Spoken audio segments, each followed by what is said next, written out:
Assalamualaikum warahmatullahi wabarakatuh. Kembali lagi bersama saya di channel Solusi Y. Ya, kali ini seperti yang saya katakan kemarin, saya akan sedikit membahas tentang fakta yang terjadi setelah aturan baru YouTube 2023 ini berlaku. Faktanya ialah banyak channel YouTube yang secara tiba-tiba didismonetisasi oleh pihak YouTube, teman-teman. Nah, ini tentu saja mereka kedepannya harus mengajukan permohonan kerjasama ulang dengan pihak YouTube agar mereka bisa berpartner lagi dengan YouTube. Kenapa?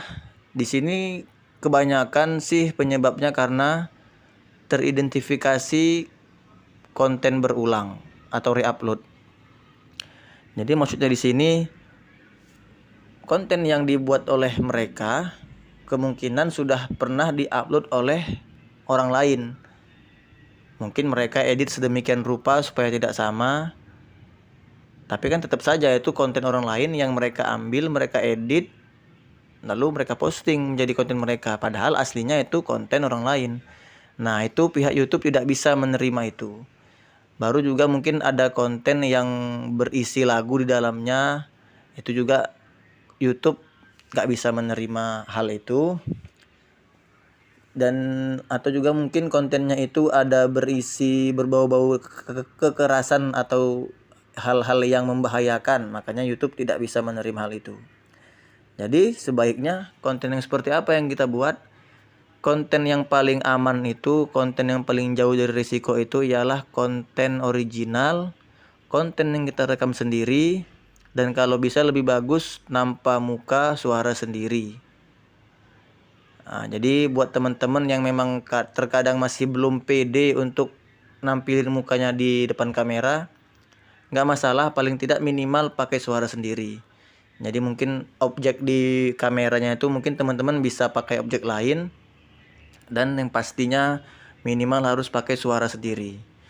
Kenapa? Karena biar teridentifikasi itu adalah konten asli, kita rekam sendiri, tidak punya orang lain. Jadi semakin kemari semakin ketat aturan yang YouTube buat untuk menjaga keamanan dan kenyamanan kawan-kawan konten kreator yang menjadikan YouTube ini sebagai wadah tempat mengapresiasikan keahliannya. Jadi buat teman-teman, kenapa harus konten original? Ya itu tadi, untuk menggali lagi kreativitas para kreator.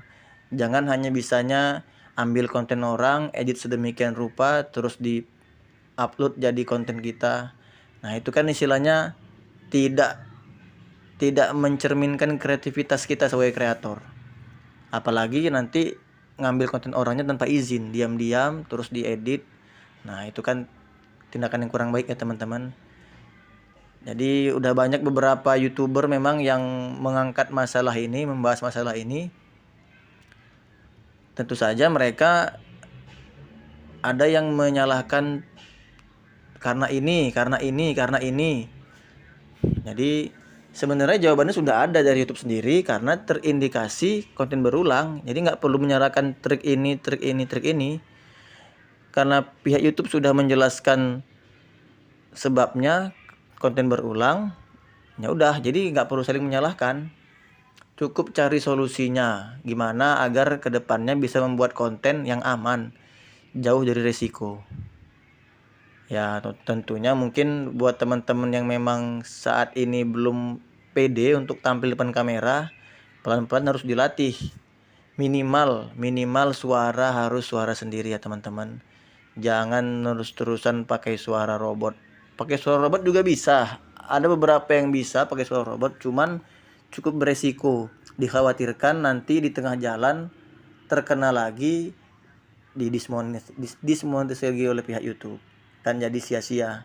Jadi alangkah baiknya dari awal coba buat konten seoriginal mungkin dengan menampilkan suara sendiri dan kalau bisa menampilkan wajah sendiri, dan juga jangan ada yang namanya istilah ambil video orang, edit sedemikian rupa supaya berbeda lalu diupload kembali agar menjadi konten kita. Nah, jadi mungkin itu saja penjelasan saya mengenai dismonetisasi dan konten yang aman buat kedepannya.